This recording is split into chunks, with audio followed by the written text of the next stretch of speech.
Hey guys, young Psychonaut here and welcome back to another video. I know I've been going crazy this week, but I guess I have the time to make a video, and if I have the time, I guess I'll do it. So this video has been very long overdue in my opinion. Obviously, I have really noticed the recent influx of new subscribers, new viewers, and obviously those will also consist of people who have not tried a lot of drugs and are now interested in trying different substances because of my channel. I do see the responsibility that brings on me to guide you guys into having good drug experience and potentially not doing dangerous drugs, because there's a lot of drugs in this world that will really fuck you up and will fuck up your body and will fuck up your life. So today we're going to talk about how I would approach drug research if I'm taking a drug for the first time. So these kinds of steps I will always do if I have a new substance that I'm potentially interested in. I will go through these steps and see if the substance is even a good substance to take or if it's too dangerous, and then I'll see how I'm going to approach the substance basically. So first of all, I want to give this disclaimer and say that if at any point in this process you find out that a drug is not physically safe or not mentally safe, please just don't do it. I know you guys are curious as fuck. Of course, you have tried all different kinds of substances, but that is not a good reason to put a dangerous substance in your body. So it is really important for you guys to understand that maybe you're really excited to try a substance, but then after this process you find out that it's very neurotoxic or something else, potentially dangerous. And I would really ask you guys to just use your head and just not do the substance. There are literally hundreds, maybe even thousands of recreational compounds out there, and there's so many interesting compounds that do not fuck up your body or your life, so you can always find something else that is just as interesting, which does not fuck up your body or your life. So again, please, if you find out through this process that the substance is not safe, don't take it. Please, just don't do it. A lot of people in the comments will say, well, I have been using, I don't know, heroin or cocaine or whatever for years and years now, and I've never had a problem. That is not a good reason to do it because somebody on the internet said. That's the same reason why you should not listen to only my advice on drugs, because I can be wrong. I can say different things that I thought were true but are not true.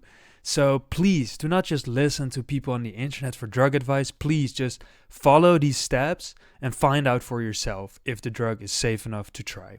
Okay, so with that being said, let's start at the beginning. So I'm just going to use 2-FDCK as an example drug for this video to show you guys how I would approach. For example, let's say you have never tried 2-FDCK. How would you approach trying it for the first time? So where I always start with any drug, even if I just hear about it loosely, like in the comments or from a friend or whatever, first I go to Psychonaut Wiki.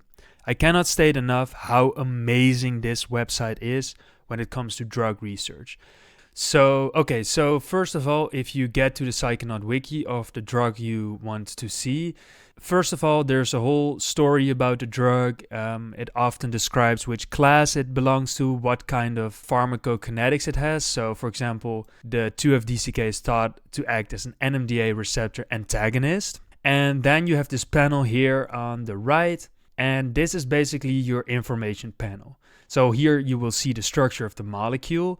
But most important, you will see the different types of ways you can take the drug and the dosages and like how long it will take, those kinds of things. So for example, 2-FDCK you can take orally or you can snort it. And as you can see, the oral dosages are actually a little bit lower for the same effect than insufflated, which makes sense because oral availability is a little bit higher in 2-FDCK. So here you can really see like what is a threshold dose, what is a light dose, common dose, strong, heavy, etc. And obviously this will be very different for very different people, but for example, a threshold dose will almost always be kind of correct. I would never advise you, especially the first time, take anything that's inside of the common, strong, or heavy regime. So yeah, that's like the first thing you can look at is this panel here. It will also show how long the drug will take, how long the peak is, the onset, and the after effects, etc. Then if you scroll down here, you can really see all the subjective effects. These effects you can normally also click on, and it will tell you more about the specific type of effect and what they mean with that. It is very important with physical effects to look for things like central nervous system depression or like breathing suppression. Those kinds of things can be very dangerous. It is also very important to go to the toxicity harm potential, where you can really see, for example, obviously ketamine and also 2-ketamine does have urinary tract effects if you use it too much. And this one is also very important, the dangerous interactions. So these will also be kind of like listed here beneath the panel. So you can really see that, for example, you should never do alcohol, GHB, GBL, opioids, or tramadol with this. Like a lot of these, and then you can read about the interactions more specifically down here. So for example, let's say tramadol says it potentially increases the risk of seizures. There's no real like bad interaction between tramadol and 2-FDCK when it comes to central nervous system depression, for example. Obviously, that could also be something to think about, but you can really see like why you should not combine different substances with this substance. And this is not an extensive list, so there could be other substances that are also bad to combine.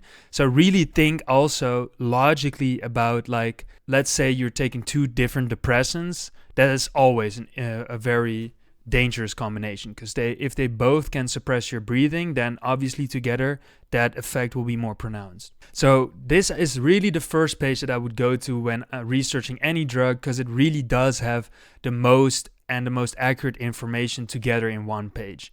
The pharmacology section can also be very interesting, and almost all of this is sourced with actual real sources. So you can see here the references that they use. So here you can even read more if you want to. Okay, and so the next step that I would do is go to PubMed. So PubMed is I think it's the biggest medical literature like database, I would say, where you can basically search on anything drug related, and if they have studies about that drug, for example 2-FDCK, I put it into PubMed now, and you can see there are definitely some studies about 2-FDCK. So I just clicked on this one, for example, the comparison of the reinforcing effects and drug-seeking reinstatement of 2-FDCK and ketamine in self-administered rats. So here you can really read about the different things that I studied. And for example, here it says, this is the first study to demonstrate that 2-FDCK has similar reinforcing efficacy, effectiveness, and post-withdrawal cravings as ketamine after repeated use. So here you can really see that, okay, when it comes to these kinds of properties, they are kind of similar to ketamine. It is very, very, very important to note that if there's no information about a drug, that does not mean it's safe. So if PubMed does not have information about a drug, it just means it's too novel for them to have researched. Really think about, like, PubMed is more of a, let's say I find an article on PubMed about the neurotoxicity of a specific drug, then it will be a very good like stopping moment for you to say, okay, well, it really shows that this drug is neurotoxic, even in single dose uses. So yeah, let's not take this drug. Simple as that. That's, for example, why I won't try cocaine or basically any other really strong dopamine drug. Because if you look at PubMed, it always shows that dopamine in high amounts in the brain is neurotoxic. And it does cause reactive oxygen species to be developed. So PubMed will really be like a break for you to say, okay, I have searched some literature about this now, and this is the point where I'm going to say, like, okay, I found literature that indicates that it's really bad for my body. Maybe not do it. Also, it is really important to check if the study is in humans or in animal models. So for example, this study was in rats. And the thing with animal models and human models is, if it is dangerous in animals models, it is probably dangerous in humans too. So you can just make that assumption for now. Just say, like, if the animal model shows it's really dangerous, it's probably going to be dangerous in humans too. On the flip side, if it is not dangerous in animal models, it can still be dangerous in humans. So really think about the PubMed as like an extra factor of, like, is this toxic? Is this harmful? to like confirm before you do something. Also look at the sample size and if it is a meta-analysis, so the sample size is how many subjects there were in a study. Often rats don't really have a sample size because they use high sample sizes. But for example, for human trials, it is really important to look at, okay, did they use like large enough sample size for it actually to be good results? A meta-analysis is basically where you don't do a study yourself, but you analyze different studies about a subject. So if you see meta-analysis, they do not have any new information. They're just assimilating different points of information into one conclusion. So really think about that. Also, next step is to really logically think about, for example, dopamine metabolism. So just like I said a few minutes ago, large amounts of dopamine in the brain are almost always neurotoxic. So if you have a drug that stimulates dopamine a lot, you can really like make the connection quickly and say this is probably going to be neurotoxic. Like cocaine, amphetamines, synthetic cathinoids, etc., etc. These drugs increase dopamine so much that you can safely assume that's probably going to be neurotoxic at some level. And an example will be MDMA, where there's a lot of debate about the neurotoxicity, but the debate is always about high amounts, like high dopamine upregulation. Also think about logical interactions. Like I said, two depressants will not combine well. A stimulant and a depressant will not combine well. Like when you take two different psychedelics, really think about like how mentally prepared you are to face this kind of like experience. So really think about that. Okay, so the next step, you could also like confirm some of these things on a drug classroom. I did not find a drug classroom about 2-FDCK, but just as an example, you would have a page about, for example, 2-FDCK, and it will also have some drug information here. Honestly, I like it less than the Psychonaut Wiki because the dosages are a little bit less refined, the timelines is less refined, and everything is just a little bit less informative in my opinion. So I would use the Psychonaut Wiki more, but you can confirm these kinds of things with, for example, the drug classroom. So the next thing you can do is go to Arrowhead Experience Vaults. Also, Arrowhead itself has a lot of information about drugs, but I mainly use it for the experience vaults because this is like the trip reports of people actually doing the drug. So I searched in 2-FDCK into Arrowhead, and as you can see, it did give some results. Now, it is really important to think about how they combined it. So, for example, here they combined a lot of different things, which will not help you to decipher the drug's effects. So you really have to take one that is, for example, only 2-FDCK. So, for example, this one. And there you can read about the person experience, etc. Very important. Never fully trust an experience report because you do not know if they dosed correctly. You do not know if they actually got the correct substance or they did something else. As you can see here, they also smoked a bowl of cannabis. So it's really important to see, like, did they combine more other drugs with it? Did they do something specific, etc.? So don't trust them just based on what they write. It also has a lot of novel compounds, Arrowhead. So here you will really find about very, very novel substances, probably some reports. It's also very, very nice to use as a breaking point. So if you read a lot of reports where people say, I got a headache, I'm just really feeling not good on this. For example, when I wanted to try 2cc, so not 2CB, but 2cc, I read a few of these reports and they basically said it was kind of ass, even in higher dosages. And well, I still wanted to try it because I thought, well, 2CB is so good. If I can get this legally, that would be cool. I tried it and I basically got the same reaction as the people on Arrowhead.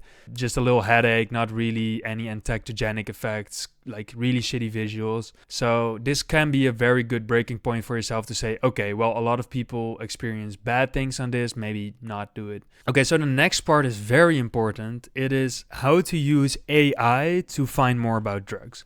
So it is very important, and I'm going to reiterate this a few times, to never ask AI for important drug information like dosages or harm reduction or anything like that. This is because of how AI works. So AI, as of now, like ChatGPT, DeepSeek, whatever, they all use a neural network where you put something in, the network kind of calculates what's going on, and it spits an answer. But the thing is, it doesn't fact check itself. It just generates an output. If you're going to ask ChatGPT about drug dosages, there's a very high chance it might hallucinate something and it will give you the wrong information. So there's only one exception to this at the moment that I think is good enough for you to ask about other things than dosages. It is Perplexity AI. So Perplexity AI is really nice because Perplexity AI does not only use the output of the model to say like what's going on, it actually uses AI to gather sources online, mostly scientific sources, and assimilate all this information into the output of the AI. And it will actually reference the sources that it pulled from. And these are all real sources. This is not like ChatGPT making up fake sources. So if you want to, for example, learn more about the pharmacology of 2,5-DCK, you could, for example, write a prompt like this. Like, I have a basic understanding of drug pharmacology. Explain the pharmacokinetics of 2,5-ketamine, 2,5-DCK to me. You could also write, I have a very, very basic understanding of pharmacology, or have no understanding of pharmacology. You can like tailor this to your specific needs. And then it will search the web. It will try to assimilate different sources together into a beautiful output. So as it says here, it is a ketamine analog, exhibits the pharmacokinetics characterized by slower metabolism and longer lasting effects compared to ketamine. Here it will tell you about the metabolism, about the absorption, the duration, excretion, etc., etc. And it will give you all these different sources that it pulled this information from. So for every section, you can see what kind of sources that confirms. And still, Perplexity can hallucinate. So don't ask Perplexity about dosages or anything like that. Ask it about like more general information.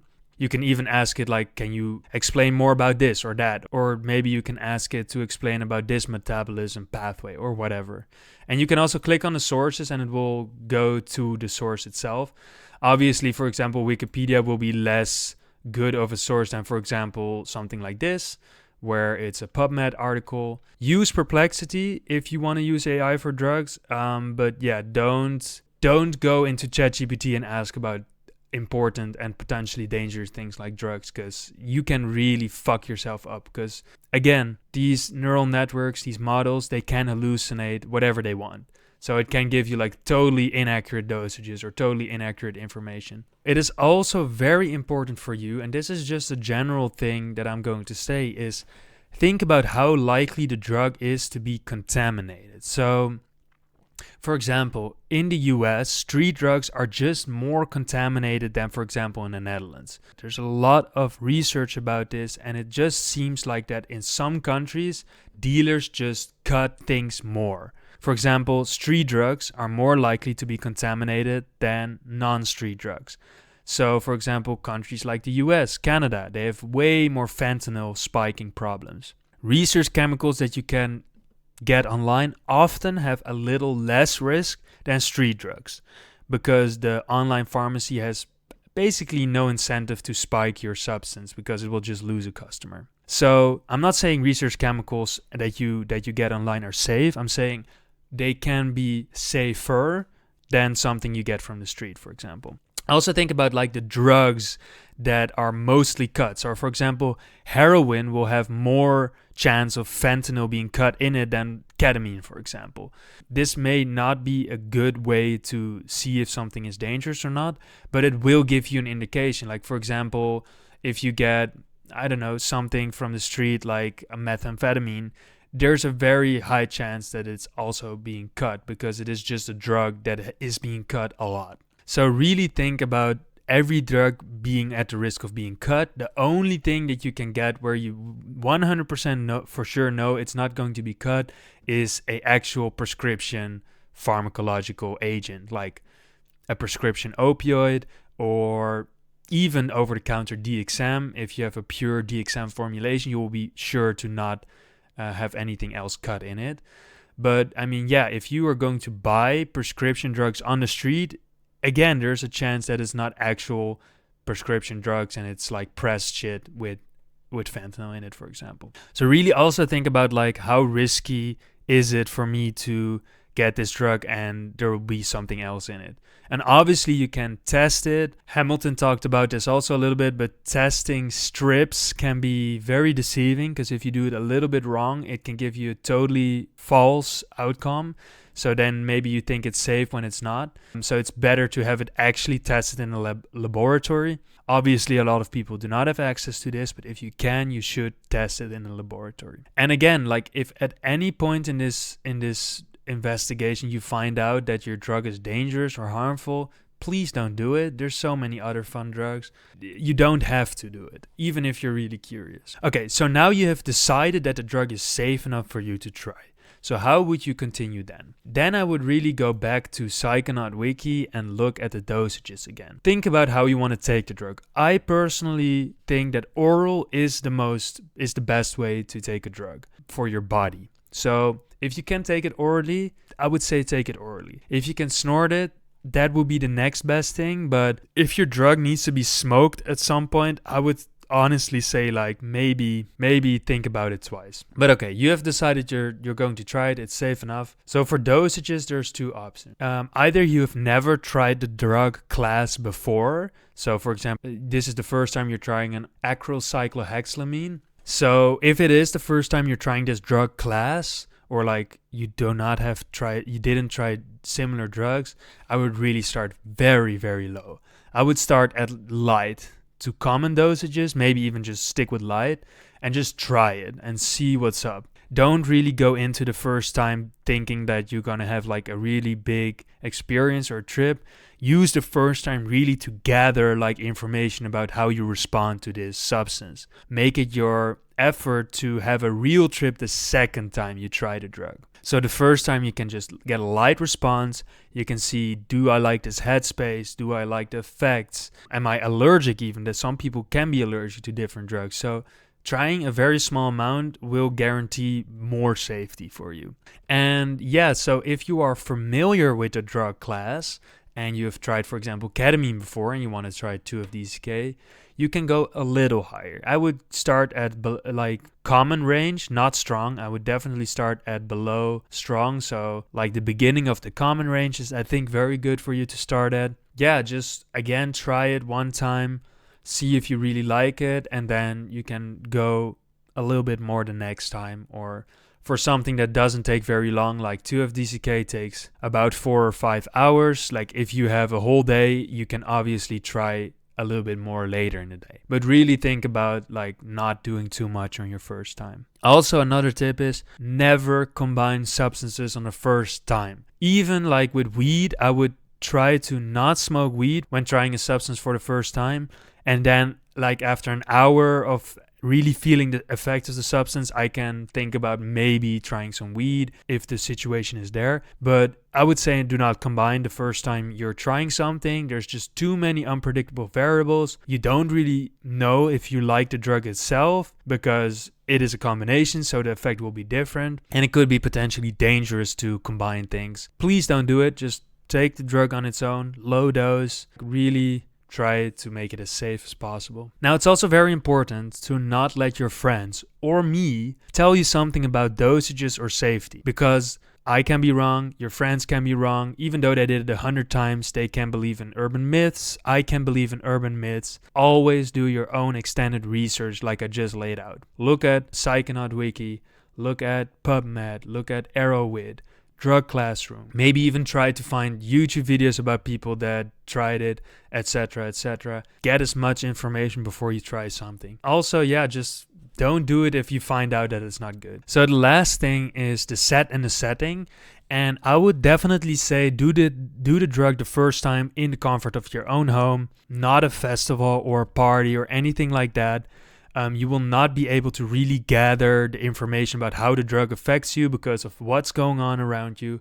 If you're doing it like, for example, at a festival, like, I don't know, a lot of people try MDMA at a festival for the first time. They will not know how the MDMA is affecting them because the festival is also affecting them. I would really say like, okay, like for example, I tried MDMA the first time in my living room with a friend of mine. It was extremely chill, but we knew exactly what to expect, like after it. So we knew like how it affected us, the side effects, maybe some type of like how you act differently in the drug is also very important information when you're going to try it in a more crowded situation. And we got the dosage correctly. We kind of like felt that if you just take the drug on its own without like anything going on around it, it feels safe. And then when we tried it at a festival a month later, we knew what was going on. We knew how to dose. We knew like when to take a rest, or when, like, for example, the festival was getting a little bit too much and we had to kind of retreat a little bit. But all that information would not be with us if we hadn't tried it in a like neutral setting before that. So I would really advise you guys to not try it in a crowded setting or at a party or with like a really large group of friends. Just do it with like a good friend, 2 good friends maybe, and really try to make it like about understanding the drug, you know? Also don't do it with too many people around, but it is good maybe to have someone around, like a trip sitter if you're doing a psychedelic, or if you're using tranquilizers, like have someone around to make sure you're not fucking up your whole house or burning down the living room, whatever.